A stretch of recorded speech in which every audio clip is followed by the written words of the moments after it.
Hello everyone. तो आज की हम वीडियो में डिस्कस करेंगे इस हफ्ते का करंट अफेयर। तो इसमें हम 10 क्वेश्चन देखेंगे और इसमें हम थोड़ा सा डिस्क्रिप्शन फॉर्म में देखेंगे। तो आइए हम वीडियो की शुरुआत करते हैं इस हफ्ते का करंट अफेयर।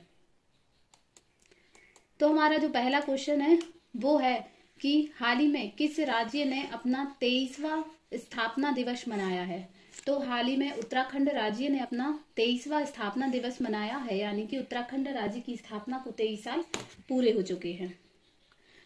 तो इसके थोड़ी सी हम इतिहास के बारे में बात करें तो इसकी शुरुआत होती है 9 नवंबर सन 2000 से।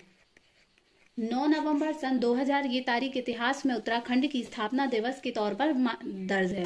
पृथक उत्तरांचल की मांग को लेकर कई वर्षों तक चले आंदोलन के बाद आखिरकार 9 नवंबर 2000 को उत्तराखंड को 27वें राज्य के रूप में मान्यता मिली, यानी कि जो उत्तराखंड राज्य स्थापना हुई थी वह भारत का 27वां राज्य था। 2000 से सन 2006 तक इसे उत्तरांचल के नाम से जाना जाता था। हम सभी ने ये जरूर पढ़ा होगा उत्तरांचल वर्ड। तो 2000 से 2006 तक इसे उत्तरांचल के नाम से जाना जाता था, लेकिन जनवरी 2007 में स्थानीय लोगों की भावनाओं का सम्मान करते हुए इसका आधिकारिक नाम बदलकर उत्तराखंड कर दिया गया। उत्तराखंड। तो 2000 से 2006 तक इसे उत्तरांचल के नाम से जाना जाता था, फिर 2007 से इसे उत्तराखंड के नाम से जाना जाने लगा। नेक्स्ट क्वेश्चन है हमारा, हाल ही में कहाँ राष्ट्रीय मानवाधिकार आयोग यानी कि NHRI का 14वां अंतर्राष्ट्रीय सम्मेलन आयोजित किया गया है। तो किया गया कोपेनहेगन में। तो राष्ट्रीय मानवाधिकार आयोग के अध्यक्ष कौन है? राष्ट्रीय मानवाधिकार आयोग के अध्यक्ष हैं अरुण मिश्रा, न्यायमूर्ति अरुण मिश्रा ने डेनमार्क के कोपेनहेगन कहाँ है? तो कोपेनहेगन है डेनमार्क में। तो न्यायमूर्ति अरुण मिश्रा ने डेनमार्क के कोपेनहेगन में राष्ट्रीय मानवाधिकार संस्थानों के 14वें अंतर्राष्ट्रीय सम्मेलन को संबोधित किया। इस शिखर सम्मेलन का विषय था torture and other ill treatment the role of NHRI। ये इसका टॉपिक था। नेक्स्ट क्वेश्चन है हमारा, हाल ही में गोवा राज्य में 37वें राष्ट्रीय खेलों में कौन सा राज्य सबसे अधिक पदकों के साथ शीर्ष स्थान पर रहा है? तो इसका आंसर है महाराष्ट्र। हम सभी ने भी देखा था कि गोवा में 37वें राष्ट्रीय खेलों का आयोजन किया गया है। तो इसमें महाराष्ट्र राज्य जो है वो सबसे अधिक पदकों के साथ शीर्ष स्थान पर रहा है। इसमें सर्वश्रेष्ठ महिला एथलीट यानी कि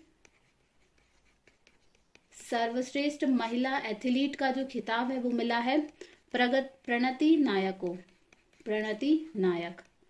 और संयुक्ता कोटे को। सर्वश्रेष्ठ महिला एथलीट कौन है? प्रणति नायक और संयुक्ता कोटे। उसके बाद सर्वश्रेष्ठ पुरुष एथलीट की हम बात करें तो सर्वश्रेष्ठ पुरुष एथलीट में मिला है श्री हरि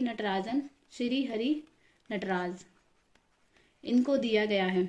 और इन खेलों में महाराष्ट्र ने जो है कुल 228 पदक जीते हैं। कुल 228 पदकों में जो महाराष्ट्र के 80 जो पदक हैं वो हैं गोल्ड। उसके बाद दूसरे नंबर की हम बात करें तो इसमें दूसरे नंबर पर रहा है सर्विसेज के जो कुल पदक हैं वो हैं 126 पदक। तीसरे स्थान पर हरियाणा राज्य रहा है और हरियाणा राज्य के जो कुल पदक हैं वो हैं, तो हरियाणा इसमें तीसरे नंबर पर रहा है। नेक्स्ट क्वेश्चन है हमारा, हाल ही में जारी QS एशिया यूनिवर्सिटी रैंकिंग 2024 में किसको प्रथम स्थान प्राप्त हुआ है? तो चीन की पेकिंग यूनिवर्सिटी। चीन की जो पेकिंग यूनिवर्सिटी है इसको QS एशिया रैंकिंग में फर्स्ट नंबर मिला है। इसकी यदि हम बात करें कि हाल ही में वैश्विक उच्च शिक्षा थिंक टैंक क्वार्टरली साइंस द्वारा QS Asia university ranking Asia 2024 की सूची जारी की गई, जिसमें एशिया की कुल 856 यूनिवर्सिटीज में यानी कि विश्वविद्यालय में एशिया की कुल 856 यूनिवर्सिटीज में जो भारत की हैं वो 148 शामिल है। भारत की 148 यूनिवर्सिटी शामिल है। और इस रैंकिंग में यदि हम विश्व भर के प्रदर्शन और इस रैंकिंग में विश्व भर के विश्वविद्यालयों के प्रदर्शन और गुणवत्ता का मूल्यांकन किया जाता है। शीर्ष रैंक की हम यदि बात करें तो शीर्ष रैंक में पहले स्थान पर है जो है चीन है, चीन की यही पेकिंग यूनिवर्सिटी। दूसरे नंबर की हम बात करें तो दूसरे नंबर पर है हांगकांग यूनिवर्सिटी, हांगकांग की, हांगकांग। तीसरे नंबर पर की हम बात करें तो तीसरे स्थान पर सिंगापुर, सिंगापुर की यूनिवर्सिटी ऑफ सिंगापुर, ये तीसरे स्थान पर है। अब इसमें हम भारतीय यूनिवर्सिटी का प्रदर्शन देखें तो इसमें आईआईटी बॉम्बे जो है, आईआईटी बॉम्बे की जो रैंक है वो 40वीं है और इसकी रैंकिंग अभी तक बरकरार है क्योंकि क्यूएस एशिया 2022 में आईआईटी बॉम्बे की रैंकिंग 42 थी, लेकिन अब 2023 में इसकी रैंकिंग है 40वीं। दूसरे नंबर पर आईआईटी दिल्ली है, आईआईटी दिल्ली की 2023 में 46वीं रैंकिंग है, लेकिन इसकी 2022 में 45वीं रैंकिंग थी। तीसरे स्थान पर देखें तो आईआईटी मद्रास है, इसकी अभी रैंकिंग है 53 है। और 7 भारतीय संस्थान एशिया की 100 शीर्ष 100 में शामिल है, यानी कि भारत के जो कुल 7 संस्थान है वो कुल एशिया की टॉप 100 में शामिल है। नेक्स्ट क्वेश्चन की हम बात करें तो नेक्स्ट है, हाल ही में किस स्टार टेनिस खिलाड़ी ने लॉन टेनिस में 7वीं बार पेरिस मास्टर्स 2023 का खिताब अपने नाम किया है? तो नोवाक जोकोविच। तो सर्बिया के नोवाक जोकोविच, सर्बिया के हैं ये। नोवाक जोकोविच कहाँ के हैं? तो नोवाक जोकोविच हैं सर्बिया, सर्बिया के। तो नोवाक जोकोविच ने 7वीं बार पेरिस मास्टर्स का खिताब अपने नाम कर लिया है। फाइनल में उन्होंने ग्रिगोर दिमित्रोव को हराया है। 37 वर्षीय जोकोविच ने टूर्नामेंट के सबसे उम्रदराज चैंपियन के रूप में अपने ही रिकॉर्ड को पीछे छोड़ दिया है। जोकोविच का यह 40वां मास्टर्स 1000 खिताब था। और ये किससे संबंधित है, क्वेश्चन पूछा जा सकता है, तो ये टेनिस से संबंधित है, नोवाक जोकोविच। नेक्स्ट क्वेश्चन है हमारा, राष्ट्रीय विधिक सेवा दिवस यानी कि राष्ट्रीय कानूनी सेवा दिवस यानी कि नेशनल लीगल सर्विसेज डे हर साल किस दिन मनाया जाता है? तो ये मनाया जाता है 8 नवंबर को। इसकी हिस्ट्री की हम बात करें तो सुप्रीम कोर्ट द्वारा सन 1995 में, सुप्रीम कोर्ट द्वारा सन 1995 में कानूनी सेवा दिवस की स्थापना की गई थी। तब से हर साल 9 नवंबर को यह दिवस मनाया जाता है। उस समय भारत में कानूनी सेवाएं प्रदान करने के लिए कोई व्यापक तंत्र नहीं था। गरीब और कमजोर वर्ग के लोग अक्सर कानूनी सहायता के लिए संघर्ष करते थे। तो हर साल 9 नवंबर को राष्ट्रीय विधिक सेवा दिवस या इसी को राष्ट्रीय कानून सेवा दिवस मनाया जाता है। नेक्स्ट है, हाल ही में दुनिया की पहली चिकनगुनिया की वैक्सीन को किस देश में मंजूरी दी गई है? तो अमेरिका में। दुनिया की पहली चिकनगुनिया वैक्सीन को अमेरिका ने मंजूरी दे दी है। फ्रांसीसी बायोटेक कंपनी वेलनेवा, ये एक फ्रांसीसी बायोटेक कंपनी है, वेलनेवा ने इसे तैयार किया है। तो इस कंपनी ने इसे तैयार किया। इस टीके को एक्सचिक, ये टर्म्स आपको याद रखना है, एक्सचिक, इस टीके को एक्सचिक के नाम से जाना गया है।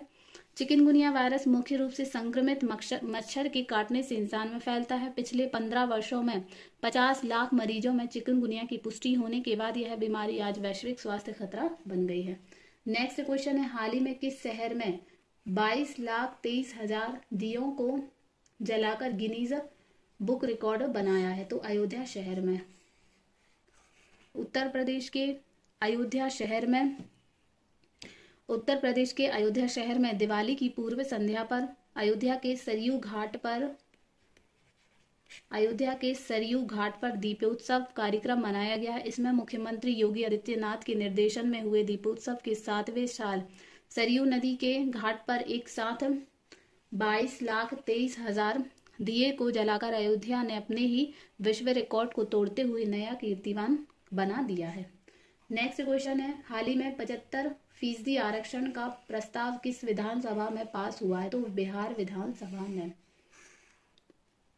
बिहार देश का ऐसा पहला राज्य बन गया है जहां आरक्षण की सीमा 75% तक करने का सरकार ने प्रस्ताव पारित कर दिया है। नीतीश सरकार ने पिछड़ा वर्ग ओबीसी के लिए, यानी कि इसमें ओबीसी के लिए 18%, अति पिछड़ा यानी एक्सट्रीम ओबीसी के लिए, अति पिछड़ा वर्ग ओबीसी के लिए इसमें 25%, एससी के लिए 20% और एसटी के लिए 2%।